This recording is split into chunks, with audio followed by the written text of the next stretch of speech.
Hello friends, welcome to the session. मैं निर्मेश कुमार आज आपको वर्ल्ड बैंक और आईएमएफ अंतर्राष्ट्रीय मौद्रिक जो संस्था है उसका स्थापना के बारे में हम लोग डिस्कस करेंगे। कब इसकी स्थापना हुई, किस सन में हुई, किन देशों ने इसमें पार्टिसिपेट किया, इसका हेडक्वार्टर क्या कहाँ है और इसका मेन फंक्शन क्या है, किस लिए इसकी स्थापना करी गई थी। तो आइए एक एक ऑर्गेनाइजेशन को डिटेल में हम लोग डिस्कस करते हैं। सबसे पहले हमारा ऑर्गेनाइजेशन आता है वर्ल्ड बैंक, विश्व बैंक।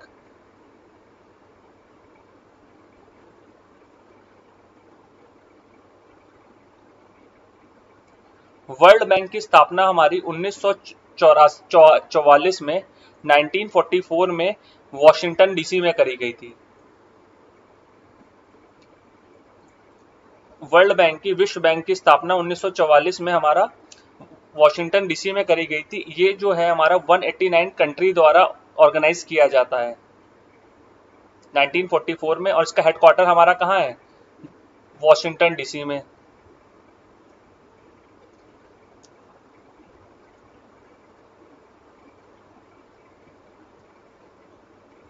यूएसए। देखिए, वर्ल्ड बैंक जो है हमारा बेसिकली दो अंतर्राष्ट्रीय संस्थाओं का मिला करके एक ऑर्गेनाइजेशन है, तभी आप देखते होंगे विश्व बैंक को हमेशा विश्व बैंक संस्था कहा जाता है। वर्ल्ड बैंक जो है हमारा दो अंतर्राष्ट्रीय ऑर्गेनाइजेशन से मिल करके बना है। पहला हमारी जो ऑर्गेनाइजेशन है उसका नाम है हमारा इंटरनेशनल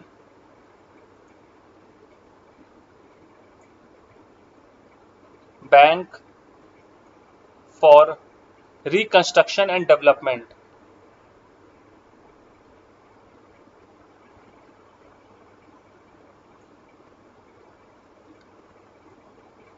और दूसरी है हमारी इंटरनेशनल डेवलपमेंट एसोसिएशन। ये दो अंतर्राष्ट्रीय मुख्य संस्थाएं हैं जिसको हम लोग कंबाइंड में मिला करके दोनों को विश्व बैंक कहते हैं।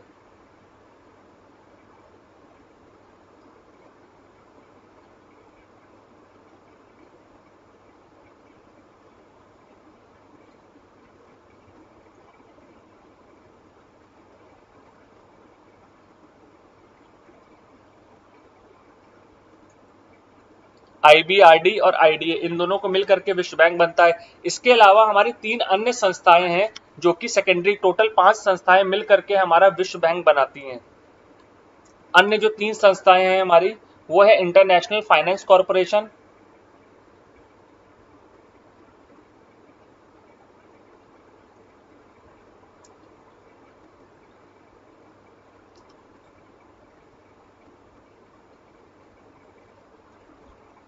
यानी आईएफसी, और है मल्टीलैटरल इन्वेस्टमेंट गारंटीड एजेंसी।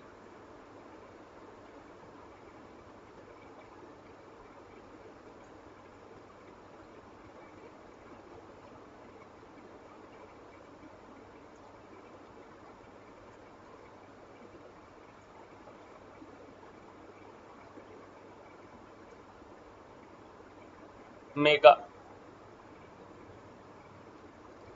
तीसरी है हमारी international centre for settlement of investment disputes.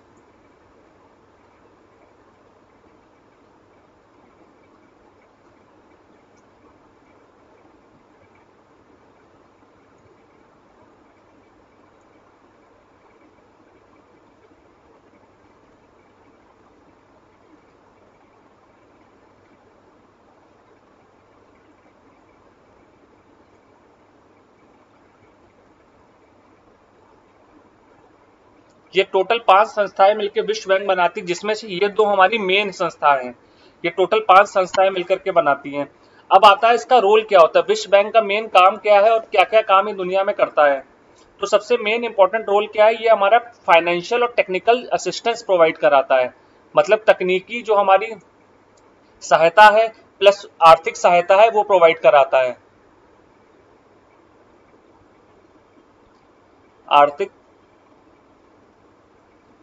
आर्थिक सहायता और तकनीकी सहायता,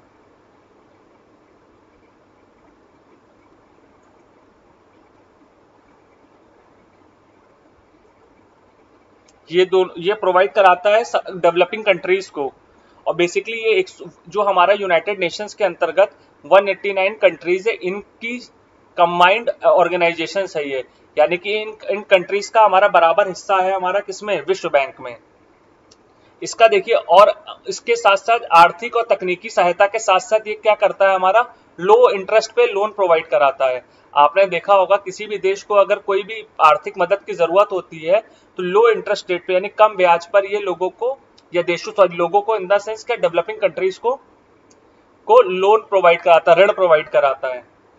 ठीक है, इसके साथ साथ हाल ही में अभी विश्व बैंक ने अभी 2 लक्ष्य अपने रखे हैं, ये बहुत इंपॉर्टेंट है।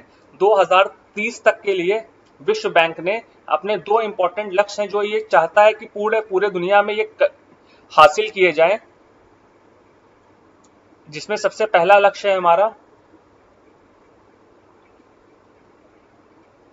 Targets of world bank group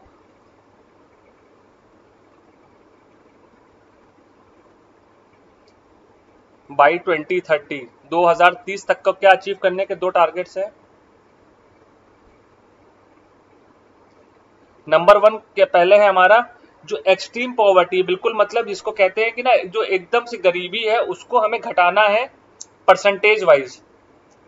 सबसे पहला है हमारा and extreme poverty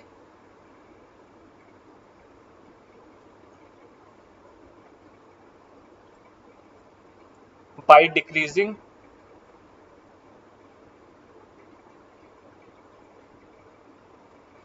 the percentage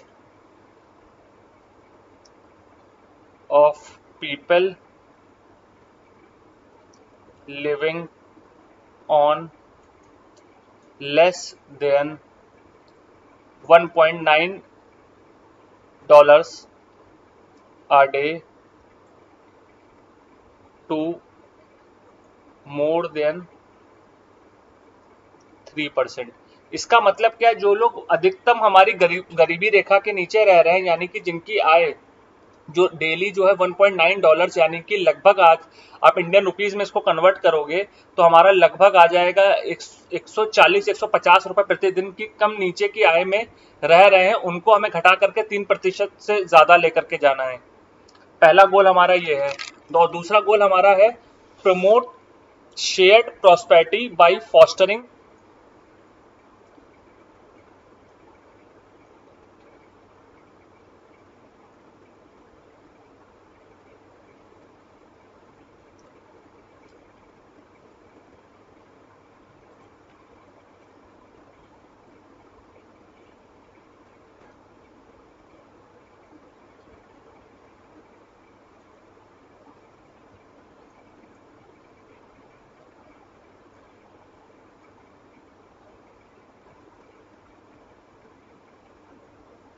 fostering the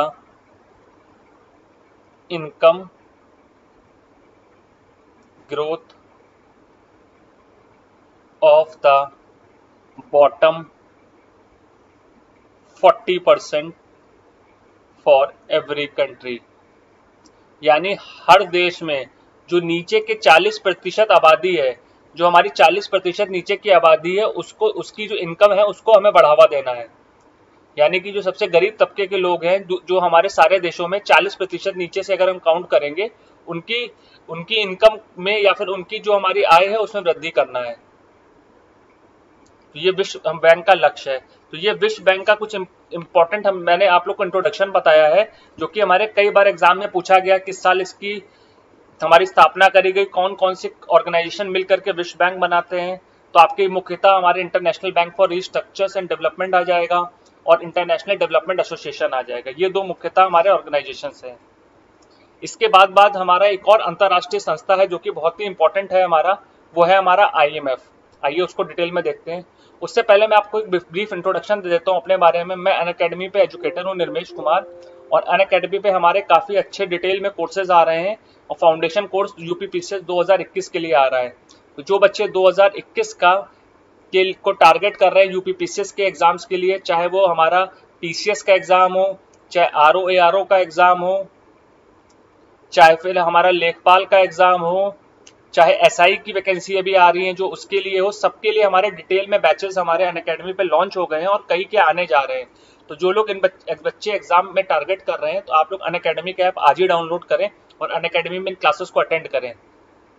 वहां पे हमारे पेड कोर्सेज भी हैं और फ्री कोर्सेज भी हैं। तो जो बच्चे पेड कोर्स लेना चाहते हैं उनके लिए ये हमारे कोर्स फीस है। 2 साल का जो कोर्स है वो 8400 रुपए का है। वही 12 महीने का कोर्स हमारा 7000 का है। अगर आप मेरा डिस्काउंट कोड निर्मेश यूज करते हैं तो आपको 10% का डिस्काउंट पड़ जाएगा। और जो 2 साल वाला कोर्स है वो 7560 का पड़ेगा और 1 साल वाला 6300 रुपए का पड़ेगा। और जो बच्चे ऑलरेडी अभी फीस लेकर के ज्वाइन का हो चुके हैं वो इन कोर्सेज में एनरोल कर सकते हैं। और जो बच्चे अभी भी फ्री क्लासेस को देख करके अटेंड करना चाहते हो तो आप स्पेशल क्लासेस भी अटेंड करके वहाँ की क्वालिटी ऑफ एजुकेशन को और एजुकेटर्स को आप लोग देख सकते हो और उसके बाद आप इसमें एनरोल कर लीजिए। क्योंकि अनअकैडमी प्लस पे जो हमारे डाउट क्लियरिंग सेशंस होते हैं, तो जो भी टॉपिक आपको एजुकेटर पढ़ाता है उसके बाद उसमें आप डाउट के लिए स्पेशल सेशंस रखे जाते हैं, ताकि आपके मन में जो भी शंकाएं और जो भी आपके समस्याएं आप उसको डायरेक्टली समाधान क्लास में कर सकते हैं। वहीं आप अगर 1 साल का कोर्स लेते हैं तो आपकी पर डे की एवरेज कॉस्ट 17 रुपए आती है। और वहीं अगर आप 2 साल के लिए एनरोल करते हैं तो average cost 9 rupees per day आती है। साथ साथ आप पेड कोर्स के साथ साथ फ्री स्पेशल क्लासेस भी अटेंड कर सकते हैं। वहीं अगर आपके पास क्रेडिट कार्ड है तो आप नो कॉस्ट EMI के साथ अनअकैडमी के सब्सक्रिप्शन को एनरोल कर सकते हैं, 6 महीने, 12 महीने या 24 महीने के सब्सक्रिप्शन को। और आजकल आप देख ही रहे हैं कि कोचिंग वगैरह में जाना थोड़ा सेफ नहीं है क्योंकि कोविड है। इसकी वजह से आप घर पे रह के कहीं भी पढ़ सकते हैं, अपने गाँव में, अपने घर से या किसी भी शहर में। अब आपको बड़े शहरों में आने की जरूरत नहीं है, अपने घर में ही रह करके क्वालिटी एजुकेशन को पढ़ सकते हैं। ठीक है, क्योंकि कोर्सेज यहाँ पे हमारे क्या डेली क्लासेस होती हैं लाइव। आप साथ साथ टेस्ट सीरीज भी दे सकते हैं, पजल्स भी दे सकते हैं।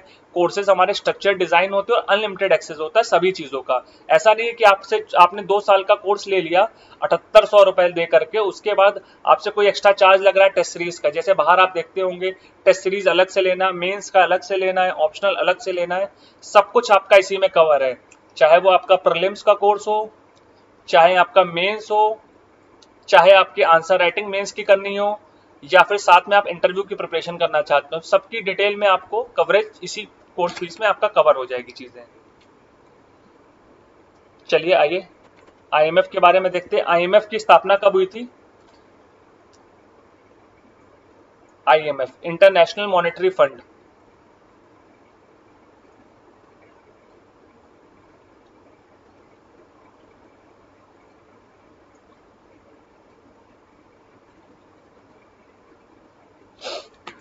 देखिए IMF की भी स्थापना हमारी 1944 में हुई थी, ब्रेटवुड ब्रेटवुड में। ब्रेंटवुड हमारा US में एक जगह है, वहां पर हमारा 1984 में हमारा 22 जुलाई को, अगर हम डेट की बात करें 22 जुलाई 1942 को ब्रेंटवुड US में हमारा वर्ल्ड IMF की स्थापना हुई थी। और इसको जो एक्चुअली हमारा जो स्टार्ट हुआ था ये ऑपरेशन करना, इसने स्टार्ट किया था हमारा 1947 में स्टार्ट किया था ऑपरेट करना। 1 मार्च 1947 को ये ऑपरेशन करना स्टार्ट किया था। इसमें हमारा लगभग 190 देश, करंटली 190 देश हमारे जो हैं इसके मेंबर्स हैं। जहां विश्व बैंक में आपने देखा था 189 देश है, वहां हमारे IMF में 190 देश है। 189 UN कंट्रीज प्लस हमारा एक कंट्री है Republic of Kosovo. Kosovo Republic जो है हमारा गणराज्य जो है वो भी इसका मेंबर है। ठीक है, जहां हमारा विश्व बैंक का मेन उद्देश्य क्या था कि सस्ते दरों पे लोन प्रोवाइड करना देशों को, वहां इसका काम है हमारा ग्लोबल जो मॉनेटरी कॉर्पोरेशन है उसको बेसिकली स्ट्रॉन्गर बनाना है। यानी कि आर्थिक तौर पे हमारा जो सारे देश है उनको एक सिक्योर फाइनेंशियल स्टेबिलिटी प्रोवाइड कराना है। इसका मेन एम क्या है हमारा? To foster global monetary corporation. ठीक, फाइनेंशियल स्टेबिलिटी को सिक्योर करना है कि सारे देश में क्या है, आर्थिक स्थिति क्या रहे हमारी, सिक्योर रहे, दुनिया में क्या है हमारा कोई मंदी ना आए। आपने देखा होगा 2008 या 9 में जब हमारा दुनिया भर में मंदी आई थी तो IMF और वर्ल्ड बैंक ने बहुत इंपॉर्टेंट रोल प्ले किया था दुनिया भर में फाइनेंशियल स्टेबिलिटी को मेंटेन करने में।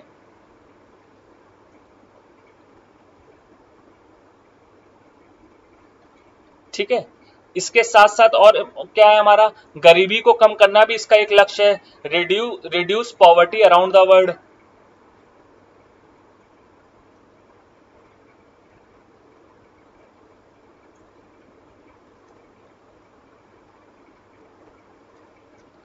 क्लियर। तो ये हमारे मुख्य उद्देश्य हैं इसके। ये हमारा लोन वगैरह नहीं देगा, ये क्या करेगा, ये हमारे एक फाइनेंशियल स्टेबिलिटी को मेंटेन करने के लिए, कॉपरेशन करने के लिए काम करता है। अब आपको एक इसमें इंपॉर्टेंट चीज बताते हैं, ये देखिए, ये सिर्फ हमारा मौद्रिक पॉलिसी के साथ साथ ये क्या करता है, हमारा गरीबी को फोकस करता है, साथ साथ हमारा इन्वायरमेंट प्रोटेक्शन के लिए, या फिर हमारा जो पर्यावरण उसकी सुरक्षा का भी ये जिम्मा लेता है, और इसके लिए भी हमारे कई इवेंट्स वगैरह कंडक्ट कराया करता है। क्लियर। अब बात आती है कि इसमें हमारा वर्ल्ड बैंक से हमारा आईएमएफ का डिफरेंस क्या होता है। देखिए, विश्व बैंक में सारे देशों का एक बराबर हिस्सेदारी होती है, जबकि आईएमएफ में क्या होता है, जो देश जितना ज्यादा पैसा इसमें इन्वेस्ट करता है या इसमें कंट्रीब्यूट करता है, कोटा करता है, तो उसका उस हिसाब से कोटा होता है और वोटिंग पावर्स होती हैं। तो आइए देखते हैं आईएमएफ में टॉप की जो कोटा कंट्रीज हैं वो कौन कौन सी हैं। सबसे अधिक कोटे में जो है नंबर 1 पे है हमारा यूएसए है। सबसे ज्यादा टॉप कोटा जिसके पास है, सबसे ज्यादा वोटिंग राइट्स जिसे हम कह सकते हैं, टॉप वोटिंग राइट्स का, वो हमारा यूएसए के पास है। दूसरे नंबर पे है जापान, तीसरे पे है चाइना, चौथे पे है जर्मनी। ये आंकड़े में जो आपको बता रहा हूं ये हमारे 1 मार्च 2018 के हैं। 19 और 20 के आंकड़े अभी रिलीज नहीं हुए। लेटेस्ट जो हमारे 1 मार्च 2018 के, जब मैं वीडियो रिकॉर्ड कर रहा हूं, तो ये हमारे आज तक के लेटेस्ट आंकड़े हैं। 5वें नंबर पे हमारे 2 देश ज्वाइंट है, पहला है हमारा फ्रांस और दूसरा है यूनाइटेड किंगडम। और भारत की रैंकिंग आप लोग कोई जानता है, भारत जो है 8वें पायदान पर है, इंडिया जो है यहाँ पर 8वें पायदान पर है हमारा। ठीक है, तो ये टॉप वोटिंग राइट्स और कोटे वाली कंट्रीज हैं। अच्छा, एक इंटरेस्टिंग फैक्ट आपको और बता देता हूं, जो भी हमारे आईएमएफ और वर्ल्ड बैंक है उसमें एक इंपॉर्टेंट कन्वेंशन फॉलो किया जाता है। अगर कोई भी हमारा जो मैनेजिंग डायरेक्टर है विश्व बैंक का, अगर कोई भी मैनेजिंग डायरेक्टर बनता है, तो वो हमारा यूनाइटेड स्टेट्स यानी यूएसए का नागरिक होता है। अगर कोई भी विश्व बैंक का एमडी बनता है तो यूएसए का नागरिक होता है, नेशनल पर्सन होता है, चाहे वो पुरुष हो चाहे महिला हो। और आईएमएफ का अगर होता है तो वो हमारा यूरोप के किसी देश का का नागरिक होता है, यूरोपियन नेशनल होता है। ये कन्वेंशन फॉलो किया जाता है। विश्व बैंक में हमारा यूएसओ का दबदबा रहेगा और आईएमएफ में हमारा यूरोपियन यूनियन का दबदबा रहता है, यूरोपियन कंट्रीज का रहता है। ठीक है, तो कैसा लगा सेशन कमेंट करके जरूर बताइएगा। और जो बच्चे डिटेल में सब कोर्सेज को और डिटेल में चीजें सीखना चाहते हैं, आप अनअकैडमी पे ज्वाइन करके कोर्सेज को मुझे वहां फॉलो कर सकते हैं फ्रेंड्स। तो चलिए मिलते हैं नेक्स्ट वीडियो में। टिल देन बाय बाय, अपना ख्याल रखिएगा।